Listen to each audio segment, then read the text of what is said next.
नमस्कार दोस्तों, star IQ में आप सभी का स्वागत है। उम्मीद है कि आप लोग बहुत अच्छे होंगे। आज 28 जुलाई और 28 जुलाई 2020 के करंट अफेयर का पर्टिकुलर वीडियो होगा ये। अगर आपको मेरे द्वारा पढ़ाए गए सभी लेक्चर का पीडीएफ फाइल चाहिए तो आप मेरे Telegram channel star IQ PDF को जरूर ज्वाइन कीजिएगा।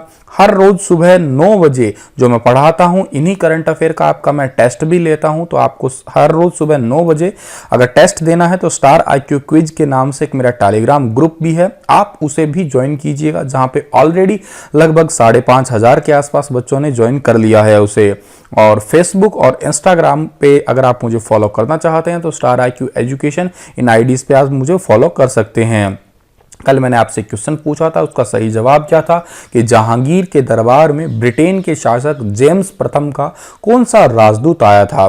तो इस राजदूत का नाम था थॉमस रो। ए ऑप्शन जो है इस क्वेश्चन का बिल्कुल ठीक था। बहुत सारे बच्चों ने इसके बारे में सही लिखा भी था। जहांगीर के दरबार में थॉमस रो को जेम्स प्रथम ने भेजा था और व्यापारिक अनुमति लेने के लिए ये सफल रहा था। और एक बात और है कि जहांगीर जो है उसके काल को चित्रकला का स्वर्णिम युग कहा जाता था। चित्रकला का यूं कहिएगा गोल्डन एरा था वो। क्योंकि जहांगीर खुद एक बहुत अच्छा पेंटर था। ऐसे कहा जाता है कि मतलब किसी ने पेंटिंग बनाई है, मान लेते हैं एक पेंटिंग बनाई है, हाथ किसी ने बनाया, नाक किसी ने बनाया, मुंह किसी ने बनाया, पैर किसी ने बनाए, तो भी जहांगीर केवल देखने मात्र से बता देते थे कि ये पेंटर जो है, ये हाथ बनाने वाले पेंटर अलग हैं, नाक बनाने वाले पेंटर अलग हैं। मतलब इतनी ज़्यादा इनकी परख थी। और जहांगीर जो है ये इनका बचपन का नाम सलीम हुआ करता था। अकबर के ये बेटे थे और जो है इनकी शिक्षा दीक्षा जो है उन्हीं के ही जो नवरत्न थे उन्हीं के द्वारा जो है करवाई गई थी। चलिएगा स्टार्ट करते हैं हम लोग। आज का पहला क्वेश्चन हमारा क्या है कि हाल ही में किस देश की सरकार ने पबजी पर प्रतिबंध लगा दिया है। तो देखिएगा पबजी पर प्रतिबंध लगाया है रिसेंटली पाकिस्तान ने। ए ऑप्शन सही है इस क्वेश्चन का हमारा। अच्छा, क्यों लगाया है सर? तो सीधा सा मतलब है कि पाकिस्तान के जो लोग हैं उनमें लोगों ने या पेरेंट्स ने जो है बहुत ज़्यादा ये डिमांड लगाई कि बच्चों की आदत जो है वो बिगड़ रही है और वो सारा टाइम पबजी गेम खेलते रहते हैं। इस वजह से जो है मानसिक स्थिति खराब हो सकती है और वो पढ़ाई नहीं करते हैं। तो इन्हीं कुछ कारणों की वजह से जो है पबजी पर बैन लगा दिया है पाकिस्तान ने। अच्छा, पाकिस्तान ने बैन लगाया ना, तो पाकिस्तान को मैप में देखिएगा आप लोग, भारत और पाकिस्तान के बीच की लाइन को हम लोग रेड क्लिफ लाइन के नाम से पुकारते हैं। और एक आपकी लाइन ऑफ जो कंट्रोल है वो भारत और पाकिस्तान के बीच में ही, जो कश्मीर हम लोग जाते हैं तो कश्मीर के पास में लाइन ऑफ कंट्रोल है एलओसी। अब आपको थोड़ा यहाँ पे कंफ्यूजन क्रिएट हो सकता है, एक तो एलओसी है और एक एलएसी है। एलओसी तो पाकिस्तान के साथ में और एलएसी जो है लाइन ऑफ एक्चुअल कंट्रोल वो चाइना के साथ में है। और जो पाकिस्तान है इसकी राजधानी इस्लामाबाद है, करेंसी पाकिस्तानी रुपया है, प्रधानमंत्री का नाम इमरान खान है, राष्ट्रपति आरिफ अलवी है। पाकिस्तान की एक मुख्य नदी है जिसका हम लोग नाम सिंधु नदी के नाम से पुकारते हैं, जो कि पाकिस्तान के बिल्कुल बीचों बीच बहती है और कराची के पास में आके अरब सागर में गिर जाती है। इस नदी की तकरीबन लंबाई टोटल 2880 किलोमीटर है। ये नदी वैसे तो सिंधु नदी जो है ये मानसरोवर से निकलती है और मानसरोवर से निकल के इंडिया में लद्दाख और जास्पर नामक जो पासिस हैं, दर्राएं हैं, उनमें एंटर करती है। भारत में तो तकरीबन 710 के आसपास ही किलोमीटर होता है, ऑलमोस्ट 710 के आसपास किलोमीटर है, थोड़ा बहुत प्लस माइनस है और इतना ही किलोमीटर है, लेकिन ज़्यादातर ये हिस्सा इसका है जो पाकिस्तान के अंदर ही बहता है। तो तभी पाकिस्तान की लाइफ लाइन अगर पूछा जाए तो सिंधु नदी को ही हम लोग पुकारते हैं। पाकिस्तान का राष्ट्रीय पेय पदार्थ का नाम गन्ने का रस है, ये भी आप जरूर याद रख लीजिएगा। अगला हमारा क्वेश्चन है कि हाल ही में भारतीय नौसेना का सबसे बड़ा सौर ऊर्जा संयंत्र कहां स्थापित किया गया है। Where is the largest solar plant of the Indian navy recently installed. तो ये भारतीय नेवी का सबसे बड़ा ऊर्जा का जो संयंत्र है वो इजी माला केरला के अंदर स्थापित किया गया है। ए ऑप्शन जो है इस क्वेश्चन का हमारा बिल्कुल ठीक रहेगा। ये सौर ऊर्जा संयंत्र जो है 100% इंडियन मेड है, यानी कि मेक इन इंडिया प्रोजेक्ट पे ही आधारित है। इजी माला केरल के अंदर स्थित है, जैसा कि मैंने आपको अभी कहा। अच्छा, इसको हम लोग थोड़ा जानते हैं, भारतीय नौसेना के बारे में पहले जान लेते हैं। इसका हेडक्वार्टर न्यू दिल्ली में है और इस नेवी डे अगर आपसे पूछा जाए कब मनाते हैं, 4 दिसंबर को मनाते हैं और एडमिरल करमबीर सिंह जो है वो नौसेना के अध्यक्ष हैं। अच्छा, ये जो प्लांट बनाया गया ना सर, इसकी लाइफ कितनी होगी? तो इसकी लाइफ होगी तकरीबन 25 साल तक इसका लाइफ स्पैन टाइम होगा। अच्छा, इसको सर बनाया है तो कौन सी कंपनी ने बनाया है? इसको बनाने वाले कंपनी का नाम है Kerala state electronics development corporation limited.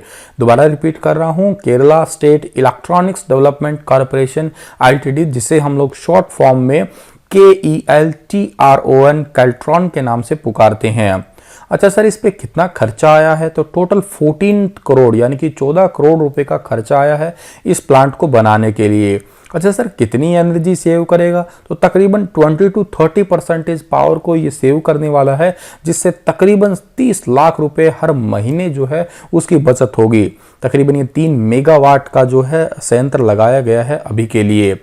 यहाँ पे इंडियन नावल एकेडमी की बात हुई है, तो इसका मोटो क्या है? शिपिंग फ्यूचर नावल लीडरशिप इसका मोटो है। कमांडेंट कौन है? वाइस एडमिरल मिस्टर दिनेश के त्रिपाठी, ठीक है, यहाँ के ये कमांडेंट है। डिप्टी कमांडेंट का नाम क्या है? रियर एडमिरल मिस्टर तरुण, और लोकेशन कहाँ पे है? इजीमाला, कन्नूर, केरला केंद्र है। कैल्ट्रॉन का भी तो जिक्र हुआ था ना, तो ये इसका हेडक्वार्टर तिरुवनंतपुरम केरला के अंदर है। इसके चेयरमैन करंट में कौन है? श्री एन नारायण मूर्ति, ठीक है, जो कि 1 मार्च 2019 से इस पद पे बने हुए हैं। उम्मीद करता हूं ये चीजें आपको सभी याद हो गई होगी। हाल ही में केंद्रीय स्वास्थ्य मंत्रालय ने स्वास्थ्य सचिव किसे बनाया है? तो केंद्रीय स्वास्थ्य मंत्रालय ने स्वास्थ्य सचिव बनाया गया है राजेश भूषण को। ए ऑप्शन जो है इस क्वेश्चन का हमारा बिल्कुल ठीक रहेगा, जो कि आपको फोटो में दिखाई दे रहे हैं। अच्छा सर, इससे पहले कौन थे स्वास्थ्य सचिव? तो इससे पहले प्रीति सूदन थे। अच्छा, ये कौन है? तो ये 1987 बैच के IAS अधिकारी हैं।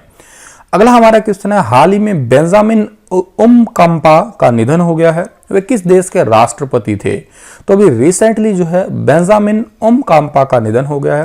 ये तंजानिया के राष्ट्रपति थे। बी ऑप्शन जो है वो रहेगा हमारा इस क्वेश्चन का, वो बिल्कुल ठीक रहने वाला है, जो कि आपको फोटो में दिखाई दे रहे हैं। 1995 से 2005 तक ये तंजानिया के तीसरे राष्ट्रपति के रूप में इन्होंने काम किया था। अच्छा, तंजानिया का जिक्र हुआ तो तंजानिया की कैपिटल क्या है? डोडोमा, ठीक है, ये याद रखिएगा, इंपॉर्टेंट है डोडोमा। और करेंसी क्या है? Tanzania shilling. राष्ट्रपति प्रेजेंट में कौन है? John Magufuli. I repeat again, John Magufuli, ठीक है। अगला हमारा क्वेश्चन क्या रहेगा? हाल ही में किसने MSME यानी कि सूक्ष्म, लघु और मध्यम उद्योगों के लिए रीस्टार्ट इंडिया पोर्टल को लॉन्च किया है? तो अभी रिसेंटली MSME के लिए जो है वो रीस्टार्ट इंडिया पोर्टल को शुरू किया है मुत्तड फिनकॉर्प ने, ठीक है, बी ऑप्शन सही रहेगा। थोड़ा टाइम पहले प्रधानमंत्री नरेंद्र मोदी ने MSME के लिए चैंपियंस पोर्टल लॉन्च किया था, और अभी जो है वो मुत्तड फिनकॉर्प ने जो है रीस्टार्ट इंडिया पोर्टल लॉन्च किया है, ताकि लॉकडाउन के बाद में फिर से जो है इंडस्ट्रीज को शुरू किया जा सके। अच्छा, मुत्तड फिनकॉर्प जो है इसकी स्थापना कब हुई थी? 1997 के अंदर हुई थी। हाल ही में किस अंतरिक्ष एजेंसी ने 2023 में अंटार्कटिका से एथ्रोस मिशन को लॉन्च करने की घोषणा की है?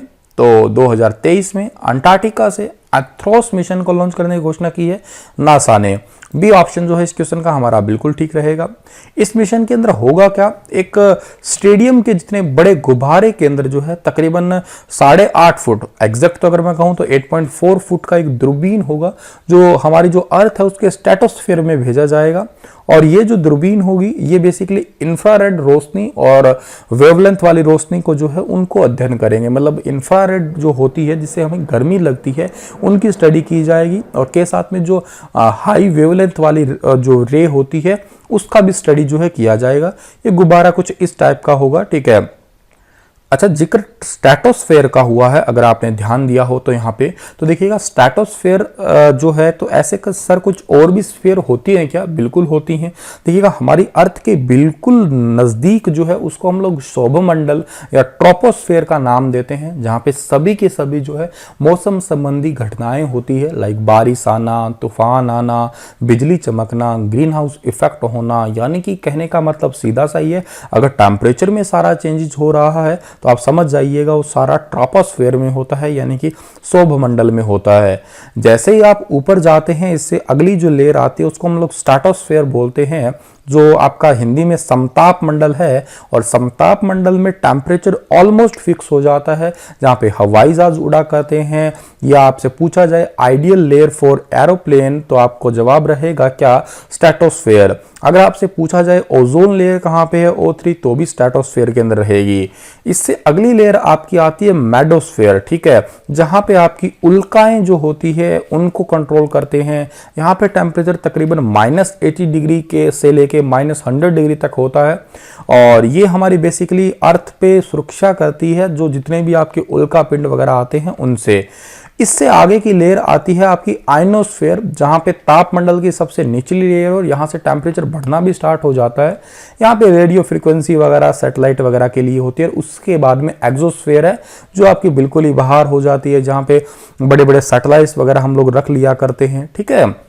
और नासा का भी तो यहाँ पे जिक्र हुआ था ना, तो नासा जो है इसका फुल फॉर्म तो आप मुझे कमेंट सेक्शन में लिख के बताइएगा। तब तक मैं आपको बताता हूँ कि इसका हेडक्वार्टर कहाँ पे है, वॉशिंगटन डीसी में है। इसके अध्यक्ष का नाम क्या है, जिम ब्रिडेनस्टाइन है। और इसकी जो स्थापना कब हुई थी ये भी आप मुझे कमेंट में लिख के बताइएगा। तारीख मैं आपको बता देता हूँ, जुलाई के महीने में इसकी स्थापना हुई थी, लेकिन साल आप मुझे बताइएगा। ऑप्शन मैं आपको दे देता हूँ, चलिए यहाँ पे 1962, 1958, 1952 या 1973।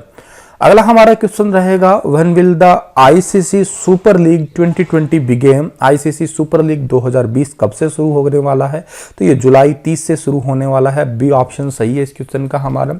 ये सीरीज होगी किसके बीच में, इंग्लैंड और आयरलैंड के बीच में होगी। जिक्र तो आईसीसी का भी हुआ है इसमें। आईसीसी का फुल फॉर्म क्या है, इंटरनेशनल क्रिकेट काउंसिल है। इसका हेडक्वार्टर दुबई में है। 1909 में इसकी स्थापना हुई है। आईसीसी के सीईओ का नाम मनु सहानी है। रिसेंटली आपको याद होगा आईसीसी के अध्यक्ष शशांक मनोहर ने इस्तीफा भी दिया था, तो भी आपको याद रखना है। Which ministry has launched a mobile app called मौसम।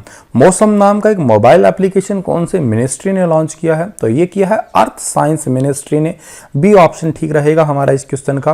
अर्थ साइंस मिनिस्ट्री ने इस एप्लीकेशन को लॉन्च तो किया है, तो किस लिए किया है भाई, तो इस एप्लीकेशन को लॉन्च किया है बेसिकली ताकि लोग जो हैं वो वेदर फोरकास्टिंग, रडार इमेजिंग, इन सभी को जो है अपने मोबाइल के अंदर ही देख सके। कब बारिश आ रही है, कब तूफान आ रहा है, इन सभी को एक्सेस कर सके वाया एंड्रॉयड मोबाइल या आपका iOS मोबाइल एप्लीकेशन से ही कंट्रोल किया जा सकता है, पहले से अवेयर रहा जा सकता है।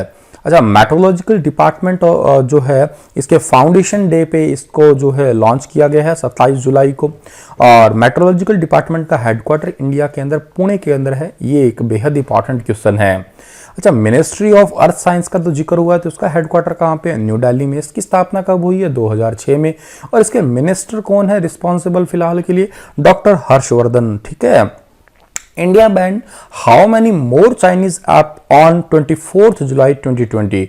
अभी भारत ने जो है थोड़ी टाइम पहले 59 चाइनीज एप्लीकेशन को बैन किया था, लेकिन अभी रिसेंटली जो 24 जुलाई को भारत ने और कितनी एप्लीकेशन को बैन कर दिया है, तो भारत ने जो है 47 चाइनीज एप्लीकेशन को और बैन कर दिया है। ये ऑप्शन सही रहेगा। सर क्यों किया, क्योंकि उन चाइनीज एप्लीकेशन का क्लोन बना हुआ था। क्लोन इन द सेंस उनकी कॉपी बहुत सारी एप्लीकेशन बनी हुई थी, इसी वजह से जो है इन एप्लीकेशन को बैन कर दिया गया। तो ये बात आप याद रख लीजिएगा, फॉर सिक्योरिटी रीजन की वजह से इन्हें ही बैन किया गया है। भारत ने निम्न देशों में से किसको 1 मिलियन अमेरिकी डॉलर की चिकित्सा सहायता दी है, तो भारत ने जो है 1 मिलियन अमेरिकी डॉलर की चिकित्सा सहायता जो दी है वो दी है उत्तर कोरिया को। डी ऑप्शन सही है इस क्वेश्चन का हमारा। और उत्तर कोरिया को दी तो है, लेकिन किसके कहने पे दी है, WHO के कहने पे दी है। और ये जो है Democratic People's Republic of North Korea, इसको जो है DPRK को जो है ये 1 मिलियन डॉलर की जो है अमेरिकी डॉलर की सहायता दी जा रही है, जिसमें मेडिकल असिस्टेंस होने वाले हैं, कुछ इक्विपमेंट, कुछ रैपिड टेस्ट किट, ठीक है, इनकी सहायता जो है मिलने वाली है। अच्छा, नॉर्थ कोरिया की बात हुई है तो मैप में नॉर्थ कोरिया को देखिएगा। नॉर्थ कोरिया और साउथ कोरिया के बीच की एक लाइन है, इसको हम लोग 38 पैरेलल के नाम से पुकारते हैं।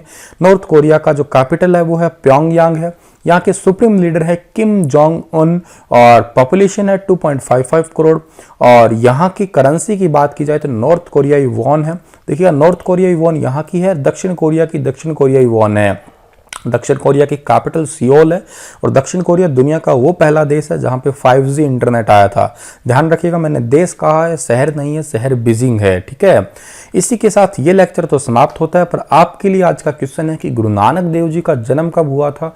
20 अक्टूबर 1368 को, 20 अक्टूबर 1468 को, 20 अक्टूबर 1469 को, 20 अक्टूबर 1522 को। डिटेल से लिखिएगा। सिखों के ये कौन से गुरु थे, इनके नाम पे क्या क्या इंपॉर्टेंट चीजें हैं, और सिखों के टोटल कितने गुरु हैं, उनके टोटल सबके टाइम पीरियड भी आप कमेंट सेक्शन में लिखिएगा। चलिएगा, इसी के साथ ये लेक्चर समाप्त होता है। हंसते रहिए, मुस्कुराते रहिए, वीडियो को शेयर कीजिएगा, चैनल को सब्सक्राइब कीजिएगा। अगर पास में बेल आइकन को प्रेस नहीं कर रखा है तो उसको भी चेक कर लीजिएगा, ताकि आप लोगों को मेरे द्वारा पढ़ाए गए सभी लेक्चर का नोटिफिकेशन सबसे पहले ही मिल जाए। धन्यवाद।